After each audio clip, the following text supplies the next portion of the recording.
Hello everyone in the class of SMDT physics. आज अपन जितने भी टॉपिक पढ़े ना स्टूडेंट, उन सबकी क्या करेंगे, बस 5 मिनट क्या करेंगे, समरी करेंगे। अपन कहाँ से स्टार्ट हुए और अपन कहाँ तक आ गए, और जो अपन नेक्स्ट टॉपिक पढ़ेंगे उनके भी थोड़ी बहुत बात कर लेंगे, ठीक है। और सबसे पहले तो मैं आप सबको दीपावली की हार्दिक शुभकामनाएं देना चाहता हूँ। मैंने लिखा भी है हैप्पी दिवाली, मेरी राइटिंग थोड़ी ख़राब है और ये दीपक भी थोड़ा सा सुंदर सा नहीं बना, इसको मैं कोशिश करूँगा अच्छे से बनाने की। और जो आज तक हमने पढ़ा है फिजिक्स की क्लास में, अपन क्या करेंगे उसको थोड़ा सा समराइज करेंगे और क्या करेंगे फिर क्लास फिनिश करेंगे, ठीक है। एक मोमबत्ती भी बना दे, मोमबत्ती भी ये लीजिए आपकी सुंदर सी क्या होगी, मोमबत्ती होगी। और बस ठीक है, मेरे को इतना सा ही बनाना आता है, ठीक है। हैप्पी दिवाली लिख दिया, ठीक है। आगे 2020 लिख देते हैं ना, ये लीजिए 2020 स्टूडेंट, इतना ये लीजिए। ये दीपक थोड़ा सा बड़ा बन गया, ठीक है। देखिए आइए अब अपन स्टार्ट करते हैं वापस फिजिक्स पे, ठीक है। आपको भगवान सुख दे, समृद्धि दे, सारा कुछ लक्ष्मी आपके घर पे विराजमान रहे और आपके कोई भी प्रॉब्लम ना आए जीवन में, और आप ऐसे निरंतर आगे बढ़ते रहो, ठीक है। आपको दीपावली की ढेर सारी बहुत बहुत शुभकामनाएं। आइए अब अपन वापस आ जाते हैं फिजिक्स पे, है ना। तो देखिए हमने सबसे पहले स्टार्ट किया था फ्रेम ऑफ रेफरेंस से। तो सबसे पहले ये टॉपिक पढ़ा था कि भाई फ्रेम ऑफ रेफरेंस क्यों ज़रूरत रहती है। आज अपन एकदम बेसिक लैंग्वेज में समझेंगे, एकदम सिंपली समझें कि भाई क्यों ज़रूरत पड़ती है भाई अपन को फ्रेम ऑफ रेफरेंस पढ़ने के बगैर फ्रेम ऑफ रेफरेंस क्या नहीं हो सकता। तो ऐसा कुछ पढ़ेंगे, ठीक है। जैसे मान लीजिए भाई हमारे पास ये मेरा मार्कर है, ठीक है, ये मेरे हाथ में रखा हुआ है, ठीक है। अब मान लीजिए मैंने छुपा लिया तो ये दिखाई देगा, नहीं देगा। बस ऐसा ही कुछ इसके साथ है। ऐसा इसका मतलब ये है, जैसे मान लीजिए नीचे प्रिंसिपल वे मान रूम में जैसे मान लीजिए आप बैठे हो, ठीक है। आप बैठे हो तो मेरे को नहीं पता कि आप खड़े हो या घूम रहे हो या टहले हो। तो इसका मतलब आप कोऑर्डिनेट आपके क्या नहीं हो रहे, समय के सापेक्ष चेंज नहीं हो रहे। इसका मतलब हम नहीं बता सकते कि भाई आप स्थिर अवस्था में हो या गतिशील अवस्था में। इसका मतलब कोऑर्डिनेट जरूरी है ना। कोऑर्डिनेट किस में आते हैं, निर्देश तंत्र में। तो ये इसलिए ज़रूरी होता है फ्रेम ऑफ रेफरेंस, अर्थात किसी कण की स्थिति को अपन निर्धारित करने के लिए एक निर्देश तंत्र क्या रहता है, जरूरी रहता है। ये पढ़ा था। उसके बाद पढ़े थे दो प्रकार के, जड़त्वीय और अजड़त्वीय। जड़त्वीय में क्या पढ़ा था, मान लीजिए किसी पार्टिकल पे बल नहीं लग रहा हो, ठीक है। जैसे मान लीजिए मैं खड़ा हूँ, मेरे को कोई बल ही नहीं लगा रहा, तो मतलब अब बताओ मेरे पे कोई बल नहीं लगा रहा तो क्या मेरे में आपको वेलोसिटी दिखाई दे रही है, नहीं दिखाई दे रही, पहली बात।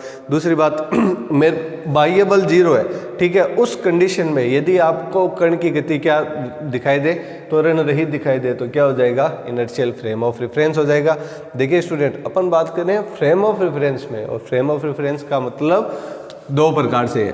फ्रेम ऑफ रेफरेंस बनाते कैसे हैं, ऐसे, ठीक है स्टूडेंट। ये देखिए मान लीजिए आपका फ्रेम ऑफ रेफरेंस क्या है, v वेलोसिटी से गतिशील है। फॉर एग्जाम्पल के लिए आप 40 किलोमीटर पर आवर, जिसकी वेलोसिटी क्या है, निश्चित है, मतलब नियत वेग है, उस बस में बैठे हो, तो अब आपको सामने की तरफ जो पेड़ पौधे आते हुए दिखाई देंगे, वो आते हुए तो दिखाई देंगे, लेकिन उनकी गति में आपको त्वरण दिखाई नहीं देगा। इसका मतलब सिंपल कि वो आपको त्वरण रहित दिखाई देंगे। मतलब देखिए जो बाहर पेड़ पौधे उन पे कोई बल नहीं लग रहा, ठीक है, फिर भी आपको फिर उनकी जो गति है आपको त्वरण युक्त दिखाई दी या त्वरण रहित। क्यों, क्योंकि आपको उनका वेलोसिटी क्या दे रहा है, कांस्टेंट दिखाई दे रहा है। तो वो ये जो फ्रेम ऑफ रेफरेंस होगा वो क्या कहलाएगा, जड़त्वीय फ्रेम ऑफ रेफरेंस, है ना। उसके बाद नॉन इनर्शियल पढ़ा था। नॉन इनर्शियल मतलब अजड़त्वीय निर्देश तंत्र, दो प्रकार से बना सकते हो। देखिए सारे जितने भी रोटेटिंग फ्रेम ऑफ रेफरेंस है ना, वो सारे क्या होते हैं, अजड़त्वीय निर्देश तंत्र होते हैं। और एक ऐसा फ्रेम ऑफ रेफरेंस जिसमें क्या हो, एक्सेलरेशन हो, अर्थात जिसकी गति क्या हो, त्वरित गति हो। मतलब मान लीजिए आपका एक फ्रेम ऑफ रेफरेंस है, फ्रेम ऑफ रेफरेंस को मैं बना देता हूँ, आपकी सुंदर सी कोई बाइक हो जाएगी या आपकी सुंदर सी कोई बस हो जाएगी, इसमें आप बैठे हो या आप सुंदर से बैठो, ठीक है। अब इसमें मान लीजिए क्या एक्सेलरेशन है, ए है, तो मान लीजिए यहाँ पे कोई सुंदर सा पेड़ लगा हुआ है, ठीक है। अब उसकी वेलोसिटी देखिए, इस पर कोई बल नहीं लग रहा, बाह्य बल कितना है, 0 है, बट फिर भी ये आपको पीछे की तरफ आता हुआ क्या होगा, प्रतीत होगा। इसका मतलब उसमें त्वरण आ गया ना, बाह्य बल नहीं लगा फिर भी त्वरण आ गया, तो ऐसा निर्देश तंत्र क्या कहलाता है, नॉन इनर्शियल फ्रेम। परिभाषा भी लिखाई थी कि भी एक कोई ऐसा निर्देश तंत्र जिसमें किसी बाह्य कण पर बल का मान 0 हो, फिर भी उसकी गति त्वरण युक्त दिखाई दे, रहित नहीं त्वरण युक्त, तो वो क्या कहलाता है, non inertial frame of reference. उसके बाद पढ़ा गैलीलियन ट्रांसफॉर्मेशन, 3 प्रकार से पढ़ा था। ट्रांसफॉर्मेशन क्या है कि भाई दो निर्देश तंत्र है, ठीक है, और दोनों ही एक ही चीज़ को देख रहे हैं। दो निर्देश तंत्र का मतलब समझना एक एग्जाम्पल से समझते हैं। जैसे मान लीजिए मैं खड़ा हूँ, ठीक है, और कोई बंदा बाइक लेके जा रहा है, कॉन्स्टेंट वेलोसिटी v से जा रहा है। अब दोनों ही, मैं खड़ा हूँ, बाइक लेके जा रहा है, सामने से कोई, मान लीजिए सामने कोई एक शोरूम है। अब शोरूम तो नहीं, मतलब शोरूम में एक पार्टिकल हो गया ना। अब देखिए, अब शोरूम को मैं भी देख रहा हूँ और बाइक चलाता हुआ बाइक वाला भी देख रहा है, तो हम दो तो क्या हो गए, निर्देश तंत्र हो गए। अब मैं शोरूम की स्थिति समझ पा रहे हो, जैसे मान लीजिए कोई गाय खड़ी है, गाय की स्थिति उस जो एस डैश है, मैं मेरे को खुद को एस बोल दूं और सामने वाले को एस डैश बोल दूं, तो एस डैश के सापेक्ष क्या कर लूँ, ज्ञात कर लूँ, तो ऐसा कोई निर्देश, ऐसा रूपांतरण क्या कहलाएगा, गैलीलियन ट्रांसफॉर्मेशन लिखाएगा, कहलाएगा। ये सारा कुछ पढ़ा हुआ है। मेरी इच्छा थी कि दीपावली से पहले एक बार क्या करवा दूं, पूरी समरी करवा दूं जो हमने पढ़ा था। ठीक है, गैलीलियन ट्रांसफॉर्मेशन की हमने परिभाषा भी लिखी थी, आपको याद हो तो, कि भाई यदि किसी निर्देश तंत्र के सापेक्ष किसी कण की स्थिति ज्ञात हो तो ऐसा निर्देश तंत्र रूपांतरण जिसके द्वारा हम किसी अन्य निर्देश तंत्र के सापेक्ष कण की स्थिति क्या कर सके, ज्ञात कर सके, क्या कहलाएगा, गैलीलियन ट्रांसफॉर्मेशन कहलाएगा। ठीक है, आज दिवाली है तो दिवाली के मौके पर एकदम मतलब हंसी मजाक करते हुए पढ़ेंगे, और जितना पढ़ा उसको क्या कर देंगे, जल्दी से क्या कर देंगे, समराइज कर देंगे। ठीक है, और डिस्प्लेसमेंट निकाला था x dash equal to x minus V T, है ना, और v डैश निकाला था।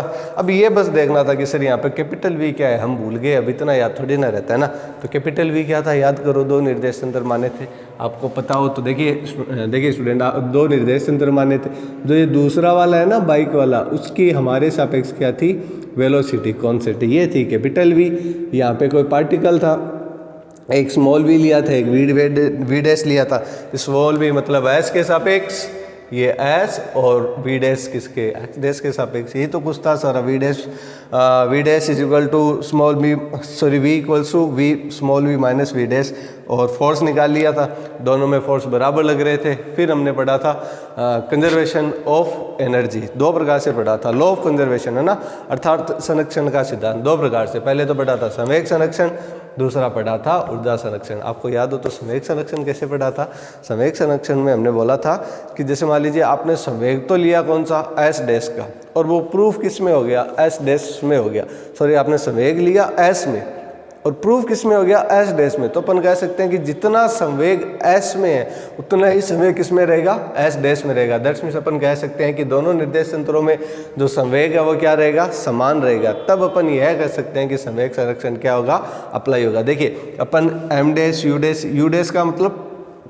प्रारंभिक संवेग और वी डैश मतलब बाद का संवेग। आपको पता हो तो हमने यू डैश की जगह ठीक है mu1 लिया था और m2u2 लिया था। ठीक है, उसके बराबर रखा था mv1 m2v2, और लेके तो ये चले गए थे और आ क्या गया था, ये आ गया था। तो हमने क्या प्रूफ किया था, मोमेंटम, और ऐसे ही क्या किया था, एनर्जी में। एनर्जी में अपन क्या लेके चले थे, हाफ ऑफ mu1 स्क्वायर। ठीक है स्टूडेंट, अब देखिए यहाँ पे एक बस प्लस क्यू लिखा हुआ है। प्लस क्यू का मतलब फिजिक्स ये कहता है कि कोई भी चीज़ 100% कंप्लीट नहीं होती, मतलब थोड़ी बहुत तो क्या रह जानी है, एनर्जी इधर उधर चली जानी है। फॉर एग्जांपल के लिए मान लीजिए टक्कर हुई, प्रत्याश टक्कर हुई। अब प्रत्याश टक्कर चाहे कितनी भी हो जाए, थोड़ा बहुत एनर्जी क्या होगा, लॉस होगा। वो चाहे उष्मा के रूप में हो, चाहे वो किसी घर्षण के रूप में हो, किस हिसाब से भी हो।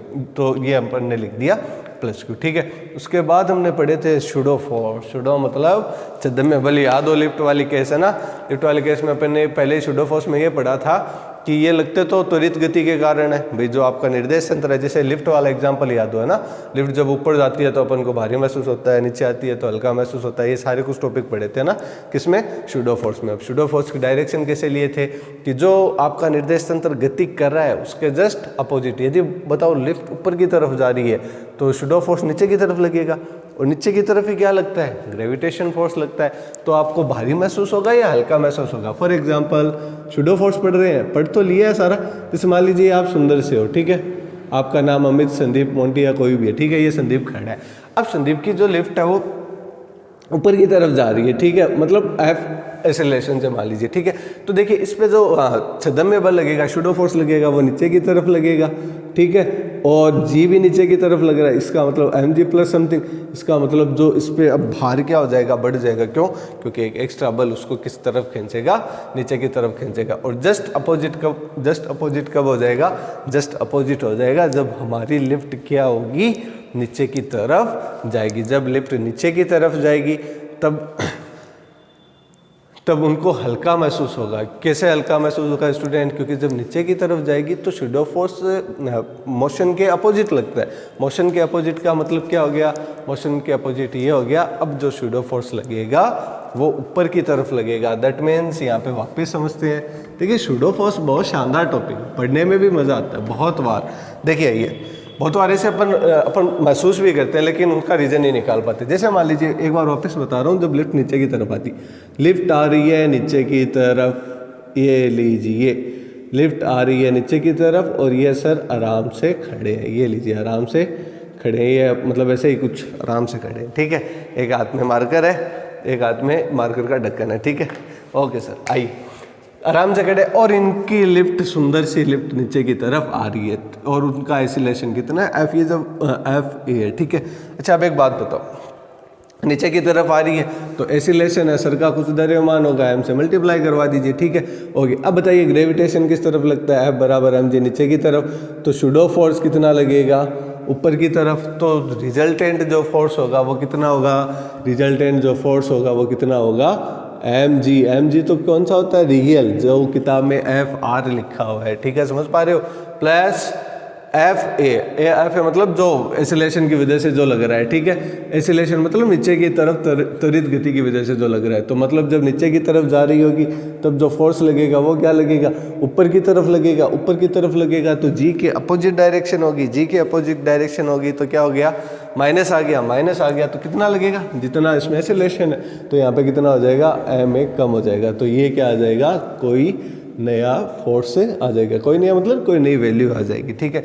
ऐसा ही होता है, जब अपन नीचे जाते हैं तो हल्का महसूस होता है और ऊपर जाते हैं तो भारी महसूस होता है। तो ये पढ़ा था हमने किसमें, सूडो फोर्स में पढ़ा था। सूडो फोर्स के लिए कंडीशन क्या होनी चाहिए, आपका फ्रेम ऑफ रेफरेंस क्या होना चाहिए, नॉन इनर्शियल, अर्थात ये सूडो फोर्स जितने भी लगते हैं या किस पे लगते हैं, अजड़त्वीय निर्देशन तरफ। दूसरे शब्द में बोल दें तो या तो उसमें क्या होगा, आइसोलेशन होगा, या क्या होगा, रोटेटिंग फ्रेम होगा। ध्यान रखना जितने भी रोटेटिंग फ्रेम होते हैं ना स्टूडेंट, वो सारे के सारे क्या होते हैं, अजड़त्वीय होते हैं। अजड़त्वीय का मतलब उनमें क्या लगेगा, सूडो फोर्स लगेगा, सूडो फोर्स लगेगा। आपको पता हो तो सूडो फोर्स के जस्ट बात पढ़ते हैं अपन रोटेटिंग फ्रेम ऑफ रेफरेंस, और उसके बाद ही क्या पढ़ते हैं, कोरोलियस फोर्स। क्यों भाई, पहले अपन ये भी पहले कोरोलियस पढ़ सकते थे फिर सूडो फोर्स पढ़ते थे, ऐसा कुछ नहीं करते। क्यों नहीं करते, क्योंकि जो सूडो फोर्स लगता है वो किस में लगता है, रोटेटिंग फ्रेम ऑफ रेफरेंस में लगता है। तो रोटेटिंग फ्रेम ऑफ रेफरेंस में लगेगा तो पहले सूडो फोर्स पढ़ेंगे, फिर रोटेटिंग फ्रेम ऑफ रेफरेंस पढ़ेंगे, फिर क्या पढ़ेंगे, फिर पढ़ेंगे कोरोलियस फोर्स पढ़ेंगे। कोरोलियस फोर्स के लिए फॉर्मूला पढ़ेंगे,